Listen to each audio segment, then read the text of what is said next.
Just getting out of the gym right now. And what was on my mind today was about chasing the destination. And the reason why this was on my mind today is because, one, I'm coming out of the gym and the gym is quite packed. And so typically when this happens, it's at the end of the year and people are making their New Year's resolutions. And some people are trying to get a jump on the new year. And some people are trying to, work off what they know is going to be a long night ahead of time, just so they don't feel guilty. And I get that, but the longer scope going into a new year, chasing the destination, and why chasing the destination leaves you unfulfilled. It's because we set goals hoping to reach those goals only to be left in disappointment. And I don't want to make this about the setting of the goals and if you should or you shouldn't, because of course setting goals is a good thing. It's a marker. It's something for you to reach towards. But at the same time, you have to realize that you're setting the goal. It's a marker. But when you get to the destination, when you get to the end of that, or when you reach the goal, what's next? What are you going to do then?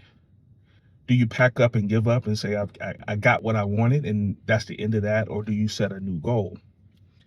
And the reason why we do that is because we're seeking something. And what we're missing along the way is what we're really looking for is the journey. Like, Prince, what do you mean by that? It's usually not the end of the goal that we're seeking. We're seeking how we're going to feel at the end of the goal that we're seeking. So if you really think about it, you really sit down and you really analyze what you're trying to feel. It's all of those little small moments, those little small wins that build up to culminate into getting the goal that makes you feel good. So it's those multiple sustainable dopamine shots that we're getting over time that is allowing us to feel good, to continue on the journey. And so that's what we're seeking. It's not so much the destination, it's as much as it is what are we becoming while we're moving along that destination. And that's the key, is who are you going to be at the end of this? And what would you do once you become that person?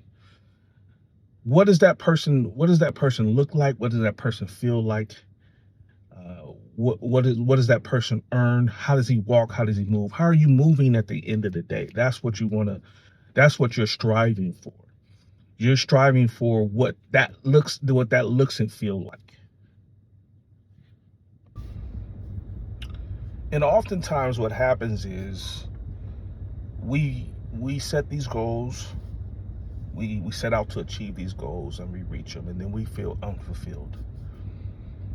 We feel empty inside because we're expecting something at the end of that. And it usually doesn't turn out to be that way. See, life has a way of presenting you with challenges. And it's not the challenges aren't there to hurt you. They say everything is here to work for you. Everything works for your good. And it may not feel like it in the moment because it's a challenge, because it hurts. It creates something in you. It triggers you. And we don't want to feel those triggers. We don't want to feel what that uncomfortable feeling is like. But fulfillment comes when we're willing to allow what the lesson is to help us grow. Now I'll say that again. Fulfillment comes when you allow the lesson to do the work in you, and that's when you grow into the person that you're going to become. Embracing the journey builds emotional intelligence. And people struggle with resilience. People struggle with self-awareness. And people struggle with emotional regulation. All of those are key to building a solid foundation in order for you to grow and to grow fully. Like, some of us are adults. Most of us are adults.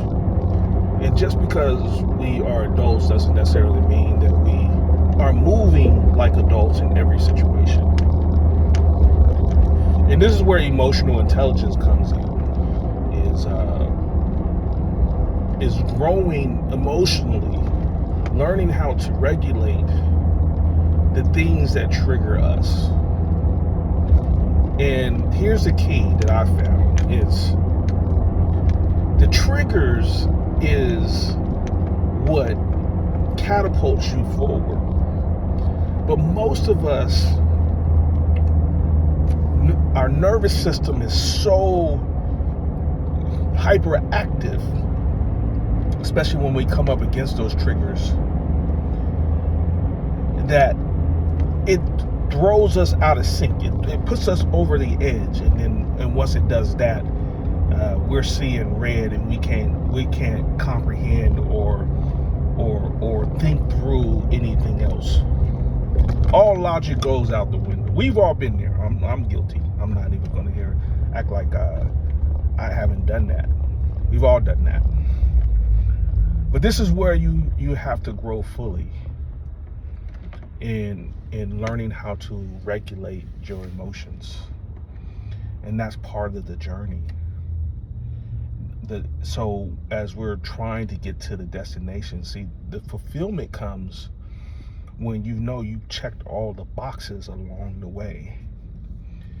Some of us get to the destination and we didn't do the work.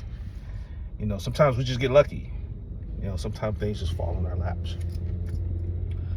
But and that's fine. That's great.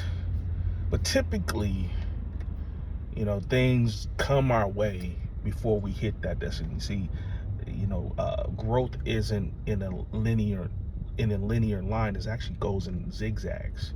We take 2 steps forward and 2 steps back. And it feels like we're not getting anywhere. But just like, when you look at market structure, when you're looking at the economy structure, the candlesticks, you got higher highs and higher lows.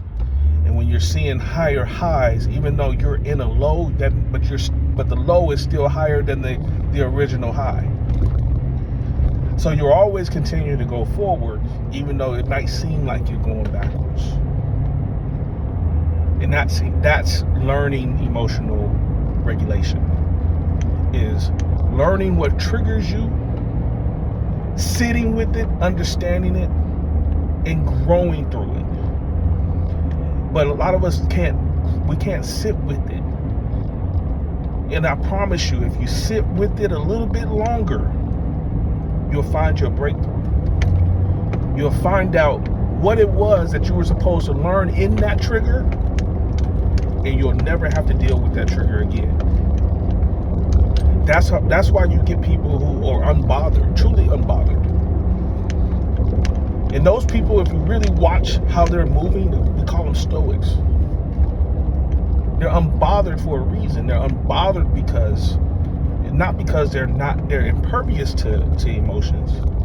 They just dealt with their emotions. And I'm not going to lie to you and make it seem like this doesn't take a bit of patience. Actually, it takes a lot of patience. It takes a lot of perseverance. And you have to learn how to be adaptable. But somebody said to me once before, life doesn't get easier. You just are getting stronger. It doesn't mean that the situations that come your way are any easier than they were a day ago, a week ago, a month ago, a year ago. It just means when you go through it and you learn how to deal can build a callus around your nervous system. You can build a callus around your life, around your mind, around your heart. That doesn't mean that you're a callous person. That just means that you're stronger. That means that the things can't bother you. It can't penetrate you the way it used to. So you have to embrace the journey. Embracing the journey is the key to your personal transformation. Who are you going to become at the end of this? That's what I'm getting at. Stop chasing and become. Start being the person who already has it. And I promise you, if you just walk in that energy, if you just walk into that knowledge, into that awareness of that person that you want to be at the end of this, instead of reaching for something that you're trying to attain, reach for something just beyond that. Not only do you get it, you can sustain it. Don't be the person who gets it and loses it and fumbles it right away. We've done that. Don't act like you haven't. I've done it. I've attained the goal. I got what I wanted, and I fumbled. Fumblerooski. We all been there. It's okay. But what's the lesson behind that? You got to sit back. You got to look at that picture overall. Analyze it. Analyze what in you couldn't allow that to be in your life fully. Why did you self-sabotage that? And that's what it is. It's self-sabotage. Because your subconscious won't allow you to have certain things until you've done the work. So you have to do the work so you can be the person that you can hold on to it. And on that, my name is Prince Williams, the real Prince Williams, and I'll talk to you next time.